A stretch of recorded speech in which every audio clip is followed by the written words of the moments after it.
ఇక్కడ బండయితే కదిలిపోయిందనమాట. ఇంగ తిరుపతమ్మ తల్లికి పసుపు, కుంకుమ ఇంకా అన్నీ మన ఇంటి ఆడపిల్లకి ఏవైతే జరగాలి అని అన్నీ మనం చేస్తామో, అలాగే తిరుపతమ్మ తల్లికి గూడా అన్నీ అయితే రెడీ జేశారు. బండయితే ఇంగ కదలబోతుంది. ఇక్కడ జనాలు గూడా ఇంక ఎళ్తూ ఉన్నారు ప్రతి ఒక్కరు. ఇదంతా పూర్తయ్యేసరికి ఇంకా 12 ముందే జరగాలనమాట. ఆ రోజు పౌర్ణమి వచ్చింది కాబట్టి, ఆ పౌర్ణమి దాటేలోపు ముందే జరగాలనమాట. 12 లోపే జరగాలి అని ముందే స్టార్ట్ జేశారు. 7 కల్లా స్టార్ట్ జేసేశారు. లేకపోతే ఎప్పుడైనా కొంచెం లేట్ అవుతుండే. ఈసారి ముందే స్టార్ట్ జేసేశారనమాట. ఇక్కడ పిల్లలైతే డాన్స్‌లేస్తున్నారు. అంటే కోలాటం చేసుకుంటూ ఇక్కడ రథాన్నయితే తీసుకెళ్తుంటారు.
చూసారు గదా! పిల్లలైతే ఎంత చక్కగా ఏసేసారో. ఇక్కడ పెద్దవాళ్ళు గూడా ఇంగా జాయిన్ అయిపోయారు. కోలాటం జేస్తున్నారు. ఇలా కోలాటం జేస్తూ మన రథాన్ని తిరుపతమ్మ తల్లికి ఎంతో ఘనవైభవంగా అయితే తీసుకెళ్తూ ఉంటాము.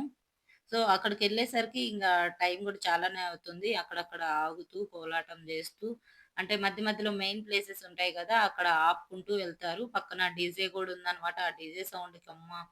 అంత పెద్ద సౌండ్. ఇక్కడైతే ఇంగా ముత్తైదువులు గూడా కొంతమంది కూర్చున్నారు ఇక్కడ పైన.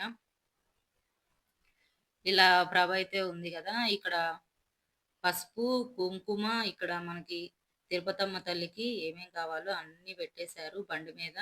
పసుపు, కుంకుమ, చీరలు, జాకెట్ ముక్కలు, గాజులు, అలాగే వేపాకు, మామిడాకులు అన్ని తోరణాలతోటయితే అన్నీ సిద్ధం జేసుకొనైతే కదిలాము. ఇలా పిల్లలు, పెద్దలు కోలాటం జేసుకుంటూ రథాన్ని తీసుకెళ్తూ ఉన్నారు. ఇక్కడ ఎనకాల జూడండి మా జాను కూర్చుంది. ఫస్ట్ టైమ్ అనమాట పిల్లల్ని తీసుకెళ్ళటము, నేను గూడా వెళ్ళటము. ఎలా ఉంటది, ఏంటి అనేది చూడ్డానికైతే వెళ్తున్నాం మేము. ఇక్కడ ఇంకా నెక్స్ట్ వీడియోలో ఉన్నాయి. లైక్ చేయండి, షేర్ చేయండి.